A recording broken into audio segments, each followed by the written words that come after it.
यहाँ पे पढ़ाता हूँ मैं, कोई गुंडा नफाती नहीं हूँ, मैं प्रोफेसर हूँ यार, मुझे भटकना पड़े अभी के प्रोफेसर, ये यहाँ पर सिस्टम है बताइए।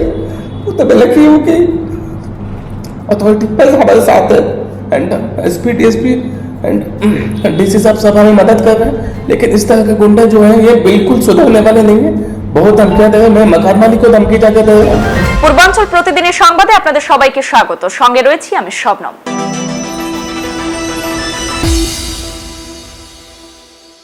শিলচর লিংক রোডের একটি ফ্ল্যাটে আসাম বিশ্ববিদ্যালয়ের এক সহকারী অধ্যাপক এবং তার স্ত্রীর উপর সোসাইটি কর্মকর্তা এবং সিকিউরিটি গার্ডের প্রাণঘাতী হামলায় তীব্র চাঞ্চল্য গোটা এলাকায়। ঘটনাটি প্রথম লিংক রোডের 12 নম্বর লেনের স্বস্তিক রেসিডেন্সিতে সংঘটিত হয়েছে। এ মর্মে গৃহবধূ শ্রদ্ধাঞ্জলি সাহু শিলচর সদর থানায় পৃথকভাবে সোসাইটির কর্মকর্তা রতন সরকার এবং সুব্রত কৈরি এবং সিকিউরিটি রঞ্জিত মোহন দেবের বিরুদ্ধে মামলা দায়ের করেছেন। মামলা নম্বর 2350/22 এবং 2352/22। মঙ্গলবার শিলচরে এক সাংবাদিক বৈঠক ডেকে অধ্যাপক অজিত জানা এবং শ্রদ্ধাঞ্জলি সাহু জানান, সোসাইটির কর্মকর্তা রতন সরকার এবং সুব্রত কৈরি ও সিকিউরিটি গার্ড রঞ্জিত মোহন দেব দ্বারা প্রাণঘাতী হামলা এবং হুমকির কারণে প্রাণ রক্ষার জন্য ফ্ল্যাট বাড়ি ছেড়ে অন্যত্র আশ্রয় নিয়েও আতঙ্কে দিন কাটাচ্ছেন। গত 3 বছর থেকে ফ্ল্যাটে বসবাস করছিলেন তারা। ঘটনার বিবরণে জানা গেছে, গত 8 অক্টোবর তাদের একটি পার্সেল আসার পর সিকিউরিটি তাদের ফ্ল্যাটে কোনো ধরনের পার্সেল আসতে পারবে না বলে জানায়। এ ব্যাপারে গৃহবধূ শ্রদ্ধাঞ্জলি সাহু সিকিউরিটি রঞ্জিত মোহন দেবকে কিছু জিজ্ঞেস করতে পাল্টা হুমকি দেয় বলে অভিযোগ। সেই সঙ্গে ফ্ল্যাট ছেড়ে দেওয়ার হুমকি দেয় সোসাইটির কর্মকর্তারা। এ ব্যাপারে তাদের কি দোষ বলে জিজ্ঞাসা করলে অশ্লীল ভাষায় গালিগালাজ করে। পরদিন ক্যাম্পাসে গাড়ি পার্কিং করতে গিয়ে সোসাইটির কর্মকর্তা রতন সরকার এবং সুব্রত কৈরি গৃহবধূ ও অধ্যাপককে ফ্ল্যাট ছেড়ে দেবার হুমকি দেন। পাশাপাশি রতন সরকার ও সুব্রত কৈরি প্রাণঘাতী হামলা চালান। বর্তমানে তারা প্রাণ রক্ষার জন্য জেলা প্রশাসন এবং পুলিশ প্রশাসনের হস্তক্ষেপ কামনা করেছেন। मेरा नाम अजीत कुमार जेना है, मैं असिस्टेंट प्रोफेसर हूँ Assam university department of sociology में, और मैं सिलचर में पिछले 2014 से मैं यहाँ पोस्टेड हूँ, एंड मैं फर्स्ट लिंक रोड 12 नंबर गली स्वास्थ्य अपार्टमेंट का मैं निवासी हूँ दोस्तों। और 8 तारीख को घटना हो गई हमारे साथ, तो उसके वजह से हम यहाँ पर आए हुए हैं। तो मेरी मिसेस के ऊपर फिजिकल अटैक हुआ है। हमारे पार्सल आया था अमेजन से, सिक्योरिटी ने उसको दिया नहीं मेरे घर पे। जब हमसे पूछे कि आप क्यों नहीं दिए, तो उन्होंने कहा कि कुछ रूल्स है यहाँ का, आपको फॉलो करना पड़ेगा, आपके घर पे पार्सल नहीं जाएगा। जब हमने कहा कि रूल्स क्या है, हमें थोड़ा बता दीजिए, हमें तो 3 साल से है, किसी ने कोई रूल आज तक नहीं बताया, आज कौन सा रूल आ गया है, तो आप हमें बता दीजिए। तो उनका कहना है कि आप यहाँ के भाड़ाटिया हैं, आप टेनेंट हैं, आप ओनर नहीं है, ओनर्स को हम रूल बताएंगे, आपको हम नहीं बताएंगे। तो इस तरह का डिस्क्रिमिनेशन किया जा रहा है हमारे साथ, और हमें धमकी दिया जा रहा है कि आपको यहाँ से निकाल देंगे, आपको फेंक देंगे, आप एंटी सोशल है। मुझे धमकी दे रहे हैं 2 लोग हैं, एक है सुब्रत कोरी एंड रतन सरकार जो है वार्ड कमिश्नर है फर्स्ट लिंक रोड के। बहुत ही गंदे तरीके से मेरी वाइफ को उन्होंने मिसबिहेव किया, मिसहैंडल किया, एंड उन्होंने सुब्रत कोरी जो है उन्होंने धक्का दिया मेरी वाइफ को, और रतन सरकार ने हाथ मोड़ा। और सिक्योरिटी गार्ड है, मतलब घटना ऐसे हुई कि दोस्तों मैं बताना चाहता हूँ कि सिक्योरिटी गार्ड को मेरी वाइफ ने जाके बोला कि भैया आप थोड़ा तमीज से बात कीजिए, हम लोग यहाँ पे रहते हैं, मैं हस्बैंड एक ऑफिसर है, गैजेटेड ऑफिसर, आप ऐसे क्यों बात कर रहे हैं। तो वो बंगाली ने आके आंख दिखा कर मेरी वाइफ को यहाँ पे उंगली लगा टच नहीं किया, मैं अभी भी बता रहा हूँ सबको, मेरे सिक्योरिटी ने वाइफ को टच तक नहीं किया, आपको यहाँ पे ऐसा बताया, बट यहाँ तक आया वो क्लोज 10 सेंटीमीटर का गैप था। हमें डर गया, तो मैं जाके अपनी वाइफ को प्रोटेक्शन दिया ऐसे। तो उन्होंने रतन सरकार एंड सुब्रत कोरी दोनों मेरी वाइफ पे चढ़ गए, बहुत गंदा मेरी वाइफ को गाली दिया, and that also in front of me. मैं खड़ा था, मेरे सामने उन्होंने मेरी वाइफ को गंदा गाली दिया, और मैं तो हाथ उठाया। सॉरी, ऑलरेडी FIR लॉन्च कर दिया 8 तारीख को, एंड 9 तारीख को फिर से सुबह उन्होंने ये सब जो घटना की, मारपीट की, ये मुझे बहुत ही गंदा लगा।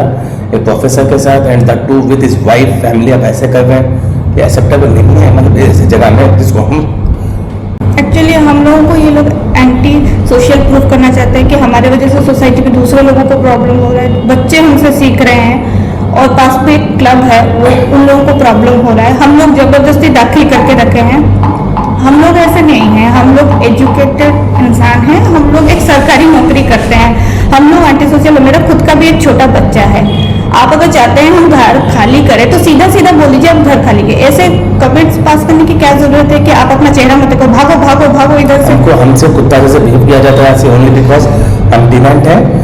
और दोस्तों मैं कोई चीज बताना चाहता हूँ, मेरे मकान मालिकों से कोई दिक्कत नहीं है। टॉर्चर किए हुए हैं पहले से। मेरी वाइफ को पिछले 3 साल से सब मेंटल टॉर्चर कर रहे हैं यहाँ पे, बोल रहे ये ऐसे नहीं वैसे नहीं, इधर ऐसे मत रखो जूता, वैसे मत रखो, इधर ऐसे मत रखो, जबकि पूरे अपार्टमेंट में मैं मीडिया के सामने कहना चाहता हूँ हमारे घर आइए और देखिए हम कैसे रहते हैं, हम कैसे रहते हैं। सबसे अच्छा मकान, सबसे साफ सुथरा मेरा घर आपको मिलेगा। मेरे घर में 2 नौकर हैं, उसको एकदम अच्छे से संभाल कर घर रखा हुआ है। और ये लोग पता नहीं किस बात की इनको घुंडा से, ये हमेशा हम कुछ तरह की बातें करते हैं। तो मैं सोच रहा हूँ कि घर छोड़ दूँ, लेकिन मुझे जस्टिस चाहिए। जो उन्होंने हाथ उठाया मेरी वाइफ पे, being a ward commissioner, you should know what are the laws. मैं लॉ पेपर कराता हूँ, आई टीच क्रिमिनल लॉ। ये घटना जब 8 तारीख से हुआ, 8 तारीख को रात के 1-2 बजे तक हम तीनों, मैं और मेरा छोटा बच्चा, हम टोटल सिलचर टाउन गए। टाउन बहुत छोटा है, रात के 1-2 बजे तक घूमना बिल्कुल सेफ नहीं है। क्योंकि हम जब अपने घर पहुंचे ना, तो वहाँ पे हमने जो अक्यूज्ड है उन लोगों को देखा, दे वर स्मोकिंग, दे वर ड्रिंकिंग, तो हमें सेफ नहीं लगा। हम अपने घर में ही नहीं जा पाए। मेरी बूढ़ी माँ उस घर में है, क्योंकि मेरा छोटा कुत्ता भी है उस घर में। देखिए मेरा घर होते हुए मैं रेंट पे कर रही हूँ, मैं चाहूँगी तो ईजिली मैं क्वार्टर में भी शिफ्ट हो जाऊंगी, लेकिन मैं दर बदर के भटक रही हूँ। क्यों? एक्चुअली ये क्या, हम डर के मारे हम बिल्कुल सेफ फील नहीं कर रहे उस फ्लैट में। हमें डराया जा रहा है, धमकाया जा रहा है। रतन सरकार हमको मारने की, जान से मारने की धमकी दे, मेरी वाइफ को अटैक किया, and that is attempt to murder. And ये सब चीज़ें बहुत लोग जानते नहीं है। मैं चाहता हूँ सच्चाई सबको पता चले कि रतन सरकार, उसका क्लब क्या काम करता है, और यहाँ पे किस तरह से लेडीज पे अत्याचार किया जा रहा है। पूरा सिलचर टाउन, पूरा आसाम स्टेट इसको देखे। मैं चाहता हूँ कि देश भी देखे सुने हमारी जो, मतलब हम जिस दुविधा में भी हैं, लोगों को पता चले। दोस्तों मैं बाहर से आया हुआ इंसान हूँ, यहाँ पे पढ़ाता हूँ मैं, कोई गुंडा नहीं हूँ, मैं प्रोफेसर हूँ यार, मुझे भटकना पड़े अभी के प्रोफेसर। ये यहाँ पर सिस्टम है, बताइए। वो तो मैं लकी हूँ कि अथॉरिटी पर हमारे साथ है, and SP DSP and DC साहब सब हमें मदद कर रहे हैं। लेकिन इस तरह के गुंडे जो हैं, ये बिल्कुल सुधरने वाले नहीं है। बहुत धमकियां दे रहे, मैं मकान मालिक को धमकी जाके दे रहे जी। हमने 8 तारीख को भी एफआईआर किया, एंड 9 तारीख को भी एफआईआर किया जी। पुलिस ने क्या कार्रवाई किया? पुलिस चल रही है, अभी चल रही है। वो लोग आए थे इन्वेस्टिगेशन करने के लिए, वो अपार्टमेंट में आए हैं, पूछताछ किए हैं, लेकिन अभी फर्दर हम ज़्यादा डिस्क्लोज नहीं कर सकते कि ये उनका इंटरनल मैटर है, उस पर हमें बोलना सही भी नहीं रहेगा। ये हम लोग आप लोगों को इसलिए बोल रहे हैं कि हमें अपना जुडिशरी सिस्टम, पुलिस पे पूरा भरोसा है, लेकिन हम एक सपोर्ट चाहते हैं, क्योंकि हम कहीं ना कहीं हमें अकेला फील हो रहा है। हम ये लोग हमें ऐसा फील करवा रहे हैं कि हम लोग यहाँ पे अकेले हैं, हमारा कोई नहीं है। पर मुझे पता है पूरे this is an atrocity against women, and women के साथ कोई भी एट्रोसिटी होता है उसमें कॉम्प्रोमाइज नहीं होता है। आपको लॉ मालूम होना चाहिए। तो बोला आप कॉम्प्रोमाइज कीजिए, मतलब आप मारेंगे, आप घर से निकालेंगे, और फिर आप हमें बोले कॉम्प्रोमाइज भी कीजिए। तो मतलब हम लोग बड़े परेशान, क्या कॉम्प्रोमाइज करें, इसमें क्या नहीं करें, समझ में नहीं आ रहा है। हम एक ही चीज़ जानते हैं कि चलो मकान छोड़ देंगे, ठीक है, और हमें बस जस्टिस चाहिए कि जो हाथ उठाए मेरी लाइफ पे, गाली का जो मेरा जो एकदम इज्जत उतारा लोगों ने कि ऐसा है, मतलब वो प्रोफेसर डॉक्टर किसी की इज्जत नहीं करते लोग। तो मैं चाहता हूँ कि उसके बदले हमें जस्टिस मिले, जस्टिस मिले। बस हम आप सबसे हाथ जोड़ के यही दुआ करें, हमें जस्टिस मिले। क्योंकि हमने सब कुछ खो दिया है, हमारे पास खोने के लिए और कुछ नहीं है। तो वही चीज़ है। मुझे डायरेक्टली धमकी दे रहा है कि मैं यहाँ का लीडर हूँ। तो है रतन सर का सुब्रत कोहली, राजू पाल, जो सुब्रत पाल नाम है वो है यहाँ के सेक्रेटरी, और एक परितोष दे, ये सब इस अपार्टमेंट के ऑनर है। और ये कोई भी इनमें से जितने भी हैं, कोई जॉब आप कुछ नहीं करते हैं। शायद सुब्रत कोहली का जॉब है तिलपुरा में, राजू पाल का एक जॉब है, तो दिन भर नीचे बैठा रहता है। मिनिमम उनको ऑफिस कभी नहीं जाते रहते आज तक, पिछले 3 साल में। मैं बता रहा हूँ दोस्तों, सिलचर इतना अच्छा जगह है, ब्यूटीफुल जगह है। मैं जब पहली बार आया सिलचर, मैं बड़ा खुश हुआ कि बहुत नाम सुन के मुझे प्यार हो रहा था सिलचर से। आज मैं देखा, मतलब इतने अच्छे लोगों के बीच में भी 2-4 लोगों की वजह से वो सिलचर का नाम खराब हो रहा है। एंड मैं 1000 स्टूडेंट को पढ़ा चुका हूँ, मेरे इतने स्टूडेंट हैं, मैंने आज तक कभी स्टूडेंट से कभी डिस्क्रिमिनेट नहीं किया। स्टूडेंट कितना प्यार करते हैं, लोग कितना प्यार करते हैं। मार्केट में कह लीजिए, हमारे क्लब एक है, उसमें कह लीजिए, कहीं पे भी।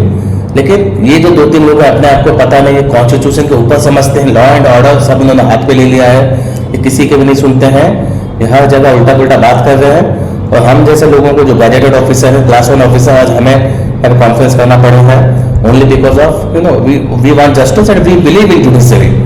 लेकिन मैं और एक चीज़ बताना चाहती हूँ कि इन लोगों को लगता है सिलचर इनका है, सिलचर इनका नहीं है, सबका है। तो सबको रहने का हक है, तो वो हक हमारा भी है। वी लव सिलचर, एंड हम कहते हैं, हम जब भी बाहर जाते हैं हम सिलचर दोबारा आते हैं, मेरे फैमिली मेम्बर्स आते हैं, सबको सिलचर का खाना पीना रहना लैंग्वेज बहुत पसंद है सभी को।